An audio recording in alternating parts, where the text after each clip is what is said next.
Hello friends, எல்லோரும் எப்படி இருக்கீங்க? இன்றைக்கி காலை டிஃபன் வந்து நீர் கொழுக்கட்டை இல்லை உப்பு உருண்டைன்னு கூட சொல்லுவோம் இல்லையா. சாப்பாட்டை வச்சு ஒரு கிளாஸ் நைட்டு ஊற வச்சுட்டேன். நல்லா கழுவிட்டு மிக்ஸி ஜாரில் அரைச்சி எடுத்துக்கலாம்.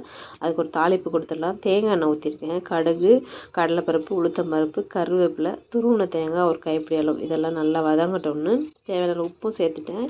அரைச்சி வச்ச மாவையும் இதோடு சேர்த்து நல்லா கலந்து எடுத்துக்கோங்க. நல்லா நீர்லாம் வற்றி கட்டியாக மாவு வந்துடும். இதை நம்ம சின்ன சின்னதாக உருட்டி இட்லி சட்டியில் வேக வச்சு எடுத்தால் நமக்கு கொழுக்கட்டை சூப்பராக ரெடி ஆகிடும். நம்ம காஞ்ச மிளகா, பச்சை மிளகாலாம் போடும்போது பசங்க இருக்கும்போது பார்த்து சேர்க்கறதா இருக்குது. அதனால் இந்த மாதிரி சில்லி ஃப்ளேக்ஸ் இருக்கு இல்லையா, அது கொஞ்சம் சேர்த்துருக்கேன். கொஞ்சம் கருப்பு எள்ளு சேர்த்துருக்கேங்க. பச்சை மிளகா அதெல்லாம் வாயில் கடிபடிச்சுன்னா இந்த மாதிரி பொருள்லாம் சாப்பிட மாட்டேன்றாங்க. ஆனால் சேர்க்காமே இருக்க முடியாது இல்லையா, அதனால இந்த மாதிரி சேர்த்துக்கோங்க.